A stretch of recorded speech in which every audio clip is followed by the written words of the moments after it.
The story, Snow White and the Seven Dwarfs. Once upon a time, in a distant kingdom, during the winter season when snowflakes danced in the sky like birds, there was a queen sitting by the window sewing. The window frame was made of black ebony. The queen sat sewing but became captivated by the falling snow and pricked her finger with the needle. 3 drops of red blood fell onto the pure white snow. Seeing the vivid red against the snow, the queen silently made a wish. "Oh, how I wish to have a child as white as snow, lips as red as fresh blood, and hair as black as the ebony window frame." Not long after, she gave birth to a daughter who had skin as white as snow, lips as red as blood, and hair as black as ebony. The queen named her daughter Snow White. However, shortly after the child's birth, the queen passed away. After a year of mourning, the king remarried. The new queen was beautiful but vain and arrogant. She would become furious upon hearing that anyone could be more beautiful than she was. This wicked queen owned a magic mirror that she would consult by asking, "Mirror, mirror, on the wall, who in this land is fairest of all?" The mirror would always reply, "You, my queen, are the fairest of all." The queen was pleased because she knew the mirror never lied. As Snow White grew older, she became more and more beautiful. By the time Snow White turned 7, she was more beautiful than the queen herself. One day, the queen sat in front of the mirror and asked her usual question. But this time, the mirror responded, "Queen, you are full fair, it is true. But Snow White is fairer than you." Hearing this, the queen was startled, and her face turned green with envy. From that moment on, whenever she caught a glimpse of Snow White, she would feel irritated, furious, and eventually grew to hate the young girl. The queen's jealousy and malice intensified day by day, causing her to become restless, unable to eat or sleep. She summoned a huntsman and commanded him, "Take this child into the deep forest. I no longer want to see her. Kill her and bring me her heart and liver as proof of her death." The huntsman obeyed the queen's orders and took the young girl into the deep forest. However, when he drew his knife to kill her, Snow White cried and pleaded, "Oh, dear huntsman, spare my life. I will run away into the wild forest, and I promise never to return to the castle." Moved by her beauty and innocence, the huntsman took pity on her and said, "Go, run into the forest. I pity you, poor child." He thought to himself, perhaps some wild beast will devour her, sparing me from the guilt of killing an innocent girl.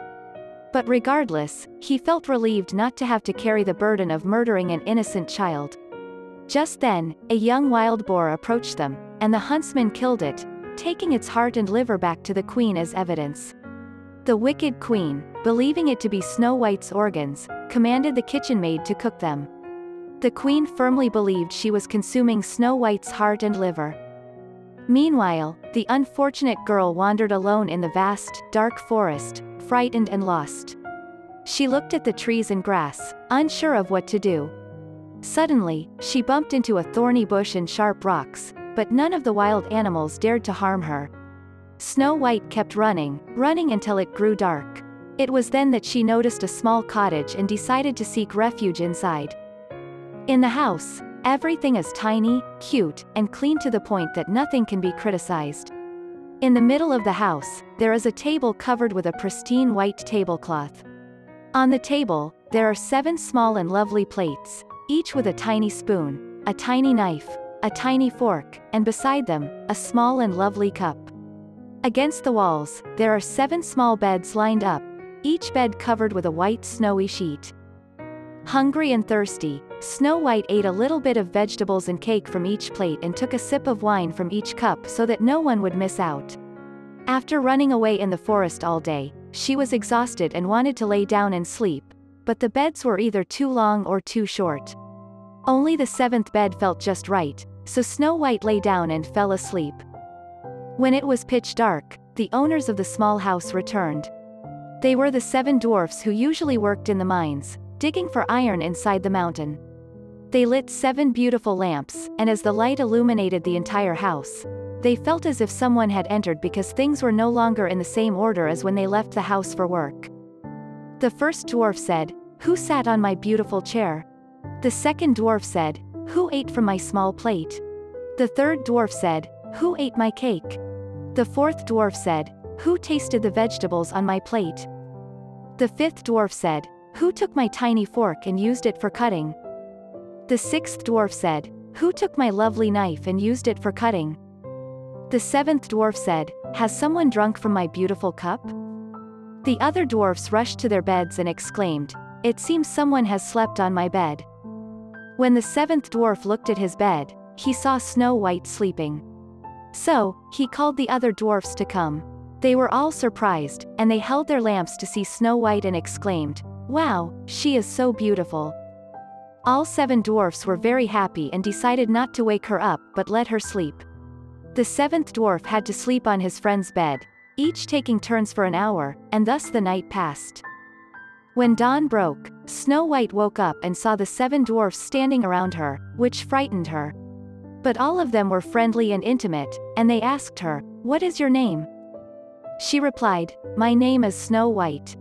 The dwarfs continued to ask, "How did you come to our house?" Then she told them the story of her evil stepmother trying to harm her, but the huntsman had spared her life, and she had been running in the forest all day until she found their house when it was getting dark. The dwarfs said to her, "If you agree to take care of the house, cook, make the beds, wash the clothes, sew, embroider, and keep the house clean and tidy, then you can stay with us, and you will never be lacking anything." Snow White said, "Yes, I really want that." And from that day on, Snow White stayed with the 7 dwarfs. She took care of all the housework, and in the morning, the dwarfs went to the mine to search for iron and gold, returning only in the evening to find their food already prepared on the table. Snow White spent the whole day alone at home. The dwarfs kindly reminded her, "Be cautious and watch out for your wicked stepmother. It won't be long before she finds out you're here. Don't let anyone enter the house." The queen believed that she had consumed Snow White's heart and liver, so she was convinced that she was the most beautiful person in the world. The queen stood in front of the mirror and asked, "Mirror, mirror on the wall, who in this land is fairest of all?" The mirror replied, "Dear queen, you are lovely, it is true. But Snow White is lovelier than you. She dwells in the mountains, far away, with the 7 dwarfs night and day." The queen was startled because she knew that the mirror never lied. The queen immediately thought that the huntsman had deceived her, and Snow White was still alive. The queen devised a plan to kill Snow White because as long as she wasn't called the fairest of them all, jealousy would torment her and she would lose her appetite and sleep.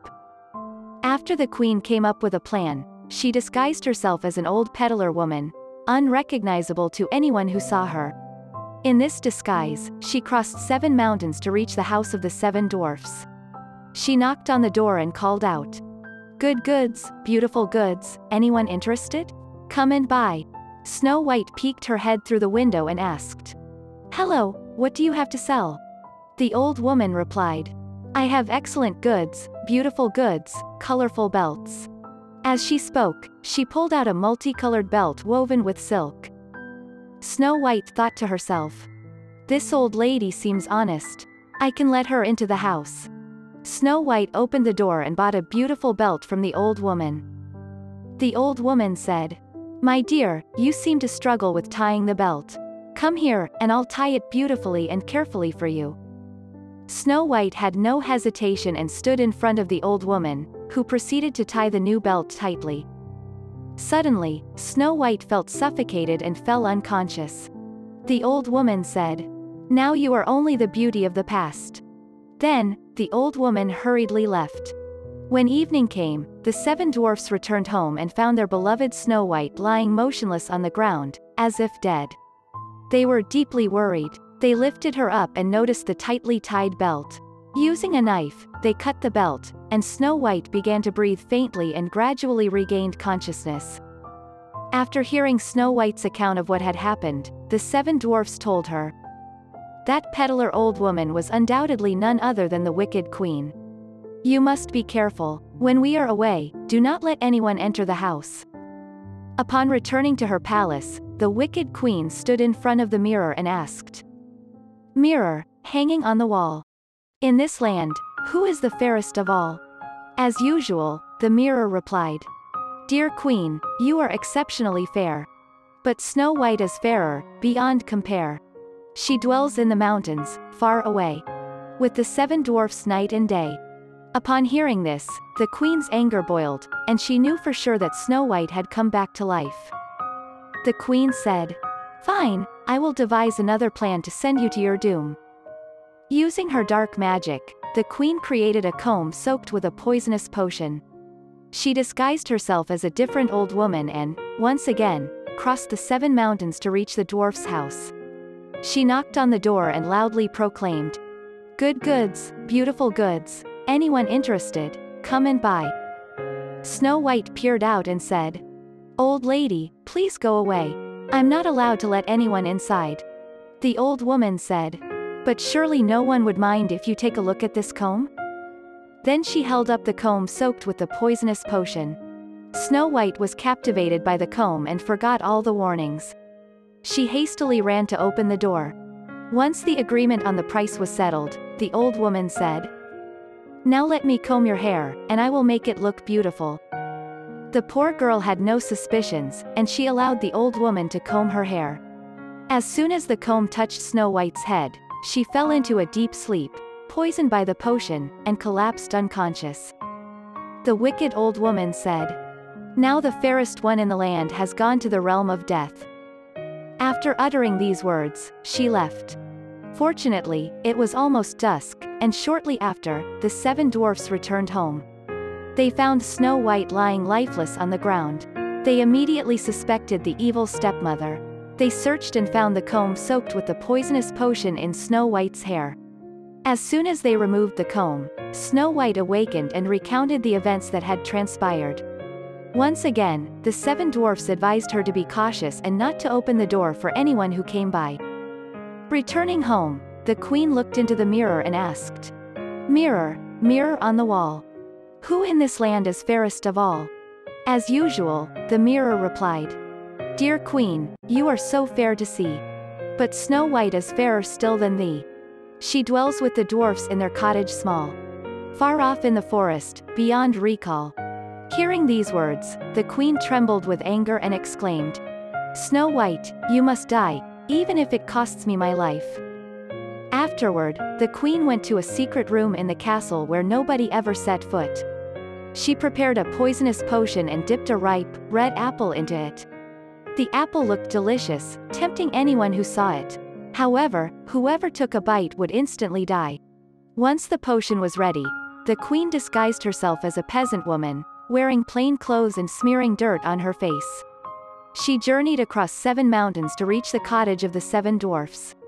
The queen knocked on the door, and Snow White peered through the window, saying, "I'm not allowed to let anyone inside, as the 7 dwarfs have forbidden it."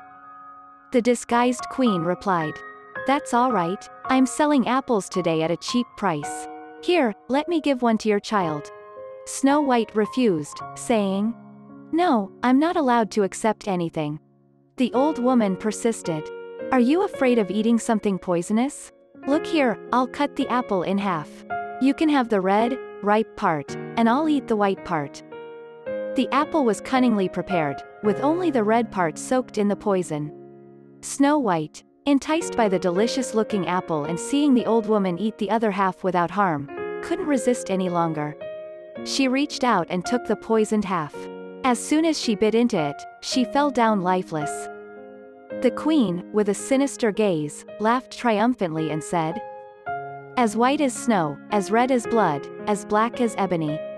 The dwarfs won't be able to awaken you this time, my dear."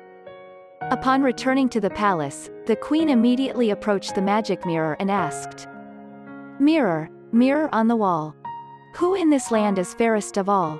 This time, the mirror replied, "You, my queen, are the fairest of all." At that moment, the queen's envy and maliciousness subsided, and she felt content. As usual, the 7 dwarfs returned home in the evening. As they entered the house, they found Snow White lying on the ground, her heart no longer beating, her breath gone. Snow White was dead. They lifted her up, searching for any traces of poison, but their efforts were in vain. The poor girl had truly died. They placed her in a glass coffin, visible from all sides, as she looked as if she were asleep. Her skin remained as white as snow, her cheeks as rosy as blood, and her hair as black as ebony. Some time later, a prince from a neighboring kingdom got lost in the forest and arrived at the cottage of the 7 dwarfs, seeking shelter for the night. The prince noticed the glass coffin on the mountain and read the golden inscription, which said that Snow White was a princess. Moved by his deep love and admiration for her, the prince declared, "Let me have this coffin, and I will give you anything you desire in return." The 7 dwarfs replied, "We wouldn't trade this for all the gold in the world." The prince insisted, "Then, please, gift it to me, for I have fallen in love with her, and I cannot live without seeing Snow White." Listening to the prince's heartfelt words, the kind-hearted dwarfs were moved with compassion and agreed. The prince ordered his guards to carry the coffin on their shoulders and bring it back. However, one of the guards stumbled over a tree root in the forest, causing Snow White to jolt up and spit out the piece of poisoned apple from her throat. Immediately, she slowly opened her eyes, lifted the lid of the coffin, sat up, and said, "Oh my, where am I?" Delighted, the prince said, "I cherish you more than anything in this world. Come with me to my father's palace. You shall be my wife." Snow White gladly followed the prince back to the royal palace. The wedding of Snow White and the prince was held with great solemnity and grandeur. Even the wicked stepmother of Snow White was invited to attend. After dressing up splendidly, the stepmother stood before the mirror and asked, "Mirror, mirror on the wall, who in this land is fairest of all?" The mirror answered, "Dear queen, here you are truly beautiful. But the young queen is 1,000 times more beautiful."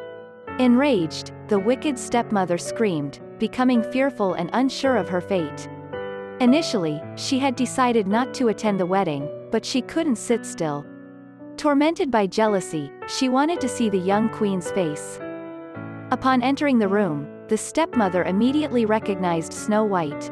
Fear and panic overwhelmed her, freezing her in place. However, her wicked and malicious deeds had reached the ears of the king and everyone else. Soon after, Snow White's stepmother was captured and forced to face her punishment, having her feet put into red-hot iron shoes and being made to dance until she fell lifeless to the ground. So, that was the end of the fairy tale, Snow White and the 7 Dwarfs.